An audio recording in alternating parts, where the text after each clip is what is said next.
that where you can hold it the whole time?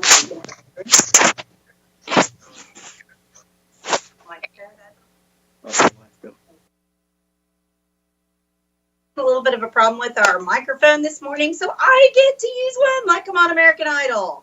That's awesome. That's anyway. I won't be singing for you today, though, unless it's Green and Speckled Frogs. That might be kind of exciting. I want to welcome all my 5th grade students here from Sequoyah Elementary, Mrs. Eaton's class especially, Mr. Trujillo, Miss Cox, Miss Morgan's class. They're all pretty excited to see me this morning. I guess I didn't realize we had that many fans.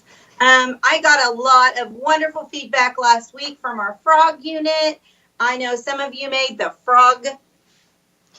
life cycle of the frog, which was on a paper plate. Some of you did that. And my friend Jace from my class also sent me some amazing pictures, put them on Storytime with Mrs. Duff on Facebook, of a frog habitat that he had last year, where he watched them grow from tadpoles all the way up to adult frogs. So that is really cool. If you haven't been on there this week, you really need to go check out some cool things. Something else that happened. When I got home last week, guess what was out? One of our baby chicks. And then a lot more came out of their shells, and they all hatched. We had 8 total hatch. 1 went to chickie heaven because that happened. But there are 7 remaining chicks. So they're living at my house right now, but I brought 2 to show you. And I love that Mr. Trujillo can just move our camera. Here's under their light. They have a light right here. If you notice, and they have still some down, but if you look at the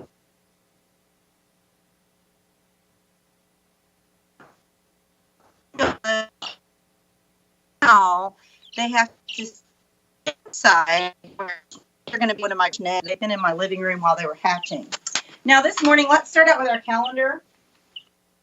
We've been talking about our calendar for the last few weeks. We've been doing it together. This will be our last day to do it because it is our last day for RSU TV teaching. So I'm just so excited that so many of you have been tuning in and watching our chicks grow and learning wonderful new things this spring about life cycles. Today is Thursday. Can you say Thursday?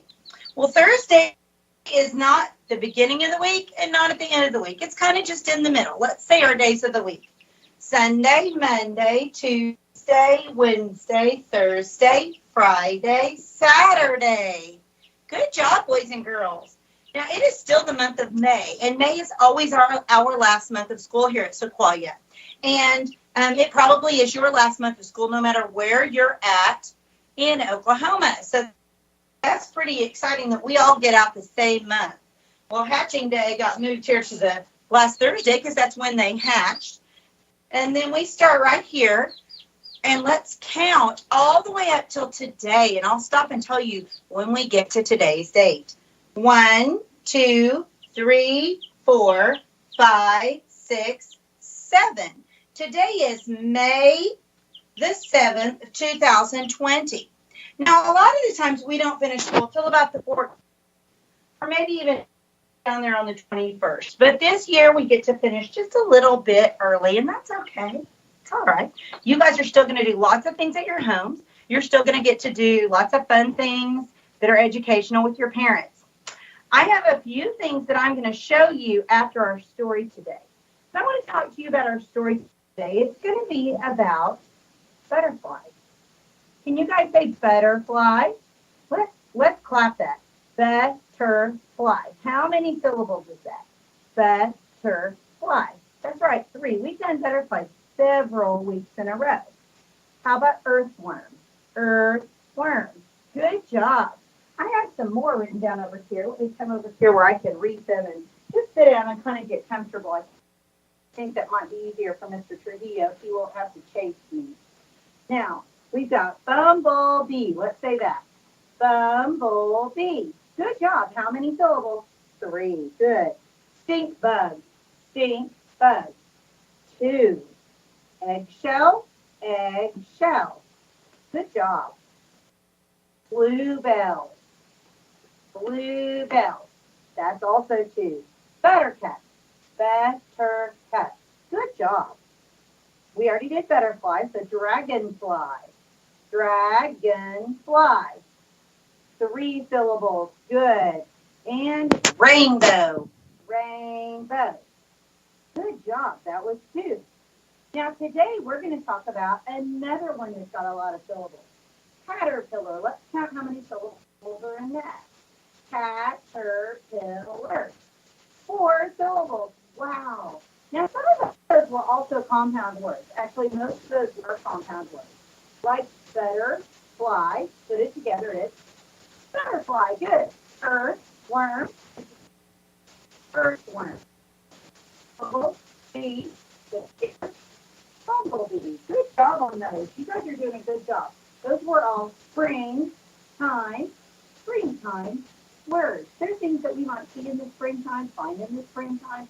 You might find lots of doves outside, maybe butterflies, birds, things like that. Now, some of you may not live where you can go outside whenever you want. You might live in an apartment or maybe a house where you don't have a backyard. So that's when our imagination comes into play. We have to think about how many things that we aren't able to do right now that we can recreate in our mind and do inside. So if you like to go to the gathering place and pretend like you are a prince or a princess living in that giant castle that's at the gathering place, well, guess what? You could pretend like you were in a giant castle in your house. If you like to go to the park at the lake and swing, maybe you could pretend like you were swinging just by swinging back and forth on something. At home, if your parents have something, you can do that. Or maybe sitting in a rocking chair and pretending like you're swinging.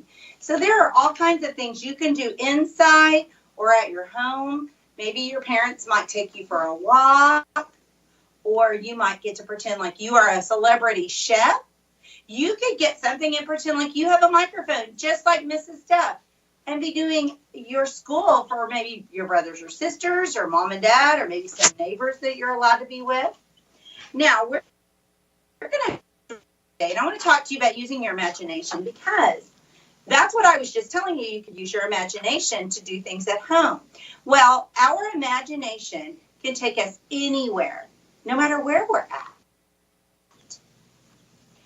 There was a famous author named J.K. Rowling, and one of my students, Jackson, just finished one of J.K. Rowling's first books, Harry Potter.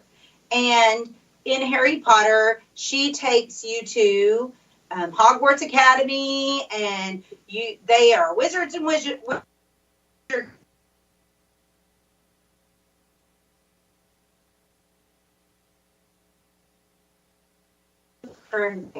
She wrote books, and there are thousands and millions in patients, and there were several in the series, and a lot of people are excited about the books that she wrote. So today I'm going to make up a story, because that's what Storytime with Mrs. Duff is. I have lots of books. I could read this Winnie the Pooh book. It's about a honey, funny, sunny day. This is a caterpillar book. And it's The Very Hungry Caterpillar. It's got a sticker on it. I really don't know why. That's written by Eric Carle. And then there's a bumblebee book in here. That's about an insect. And then I've got the Grouchy Ladybug, and it's about an insect. I've also got a book that is The Legend of the Giant Turtle. And it is actually their legend. It is Native American legend. And they actually got this maybe when I was at a Cherokee conference. So it's pretty informative book you tell with it. But legends are stories that are passed down. Well, we have a Cherokee storyteller that comes to our school every year, and they tell stories. There's no picture books. There's nothing. And our story today is going to be about a butterfly. And this butterfly doesn't live out on a farm. He does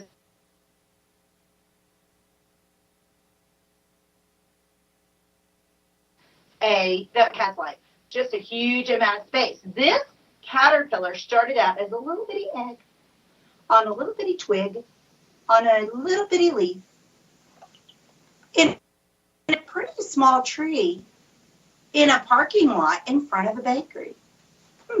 Lots of cars drove by every day, but for some reason the butterfly that was this caterpillar's mom landed on some leaves and a twig, and it laid 4 eggs. Those 4 eggs hatched one day. And the caterpillars were named Chad, Mark, John, and Joel.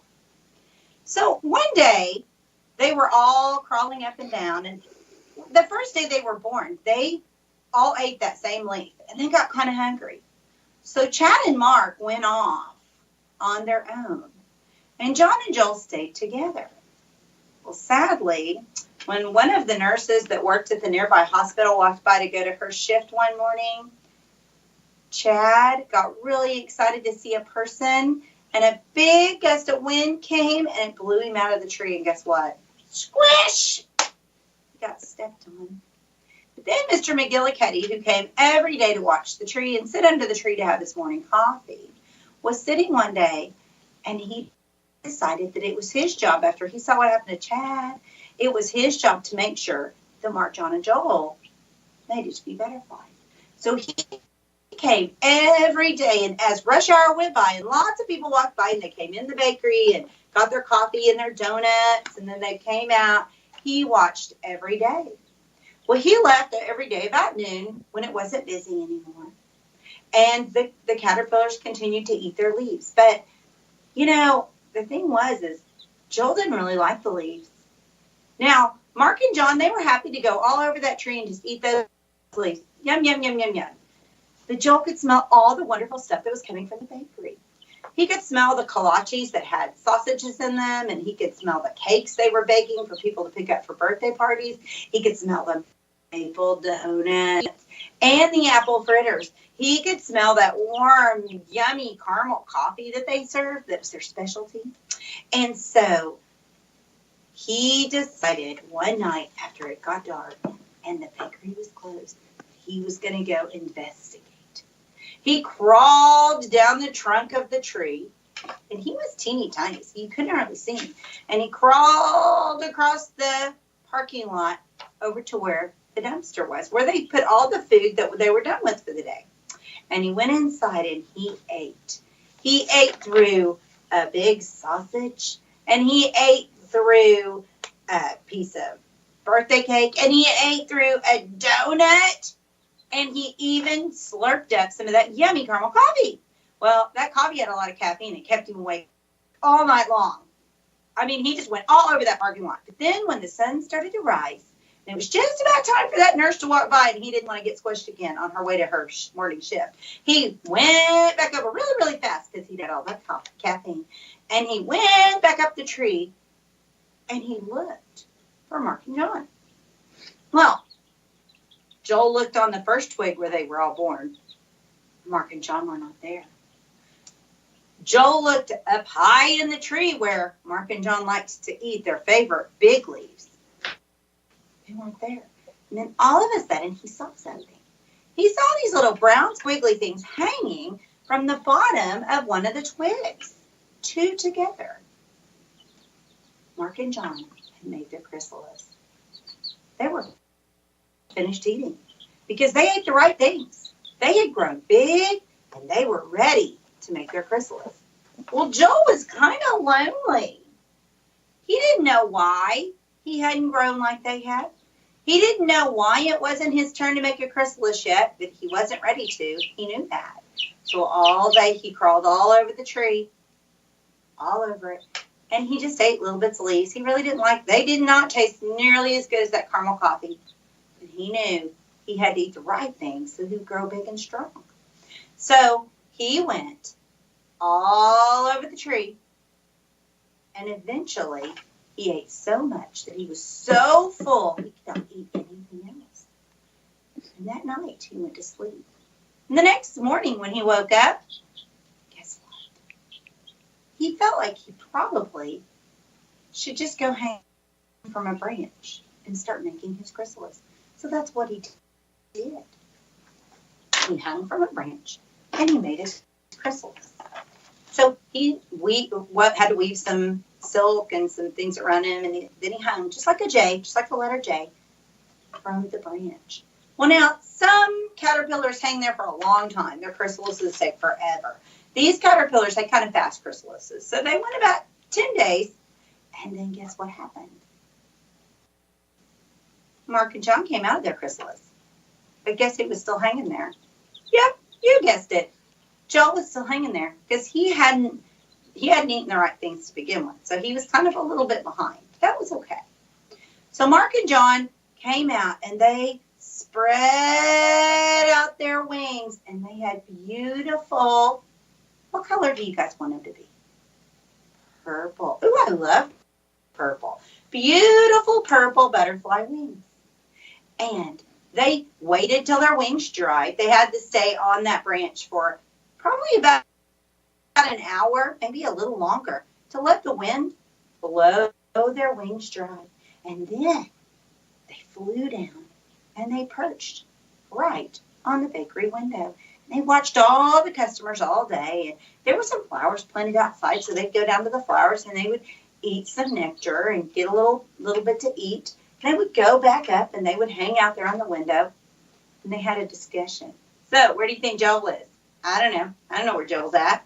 Joel didn't come out of his chrysalis yet. I don't know. Maybe he got smashed by the nurse like Chad did. They had this conversation all day long. And that night they went down and they slept in the flower pot. They hung out on the flower, and that's where they slept all night. And then the next morning, guess what happened? Just about the time Mr. McGillicuddy came and sat on the bench with his coffee, Joel started to emerge from his chrysalis. First, his head came out. Then his legs kind of emerged, and he unwrapped his beautiful purple wings. And he had to sit there for a little while. He wasn't a very patient butterfly. He wanted to take off flying right away. But he had to wait. And while he waited there, he could see his friends on the window. Mark and John were hanging out on the window. And just about the time his wings were dry enough for him to take off flying, guess what happened? That's right. They flew over and they landed right next to him, and they said, Joel, we've been waiting for you to come out of your chrysalis. And so out of the chrysalis he came. Off the branch he flew. And they flew down to the bakery window, and they watched all the customers, and they landed in the flower pot. And Mr. McGillicuddy got to see the beautiful butterflies they had become. He even took pictures with them and posted them on Facebook and said, see, these are the wonderful caterpillars I watched that started from an egg, and then they were little caterpillars, and they made their chrysalis, and now they're full-grown caterpillars ready to fly off and see the world. And everybody was so excited. He got thousands of likes. And at the end of that day, those 3 beautiful purple butterflies flew off to live in another part of the world. And that's the end. And Mr. McGillicuddy didn't see them again. That's kind of how you guys are. We as teachers, we watch you just like Mr. McGillicuddy did.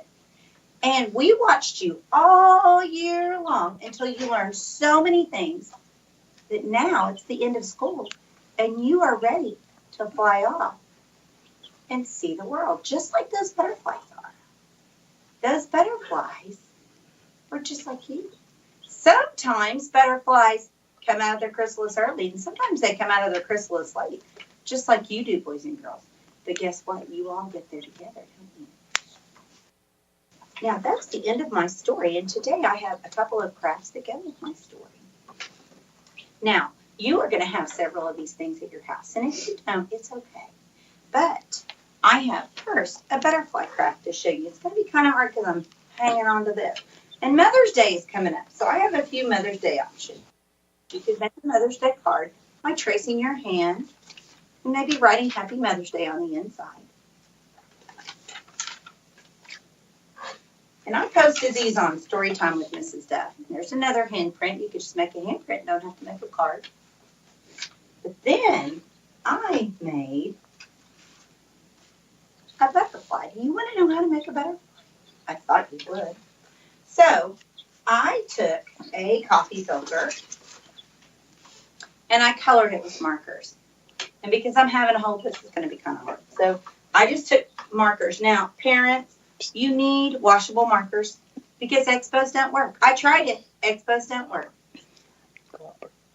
So you'll scribble around on there until it looks kind of like this.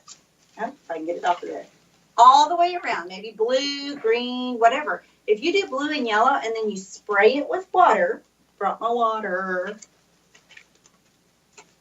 You spray it with water, guess what happens? It's going to run together. I'm trying not to spray all our equipment here. It's going to kind of, see how it runs together? It starts to look tie-dye. If you have two different colors on there, it'll look tie-dye. I think there was some yellow underneath on this, so it's kind of peeping through. And after it dries, it's going to all run together. So if you put like blue and red, what color are you going to end up with? That's right, you're going to get purple. If you put blue and yellow, you're going to get a little bit of green. That's right, you could do red and yellow, whatever. Now, if you don't have a coffee filter, you can use a paper towel. It works just fine. But you need to put a paper plate under it because see how much seeps through, or some kind of something under it. Now, if you don't have markers, that's okay because a lot of us don't have everything at home that the teachers have at school. This is water that's been colored with food coloring. Yellow, red, and blue. What two colors do you think I should mix today? Oh, red and yellow. That makes orange. So you'll take your coffee filter or a paper towel and you'll fold it up. Pretty small, or it will just kind of fit in there so you can dip it in the food coloring. So we're going to do yellow at the bottom. There we go. I drifted on me. Yellow at the bottom. And then we're going to do a little bit of red at the top. And when it mixes all together, and then I'll unfold that, you can put it in the microwave to make it dry a little faster. I did that yesterday. I cheated. 2 minutes. So when it all goes together, you're going to end up with a fabulous tie-dye piece. And you can squish it together in the middle, and you have several options. You can clip it with a clothespin. And you have a butterfly made it with a clothespin. I straighten it out a little bit. You get the idea. You can use maybe a rubber band or a hair tie. You can also use a pipe cleaner. I bought these at the dollar store for $1.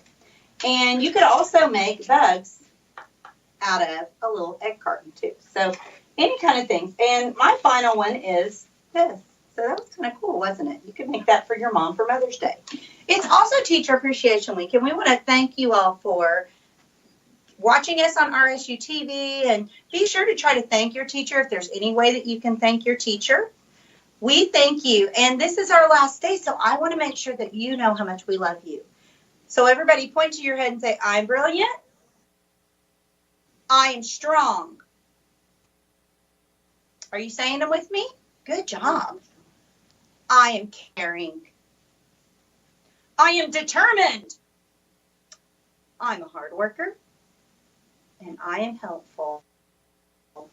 And the last but not least, I want you to reach wide out and hug yourself and say, I am loved. And remember, all summer long, I want you to keep that love with you. And remember, your teachers are thinking of you and all the school personnel, your principals, your custodians, your lunch ladies, your bus drivers, they're all thinking about you. You guys have a wonderful summer. And I want you just to remember that we love you. Goodbye.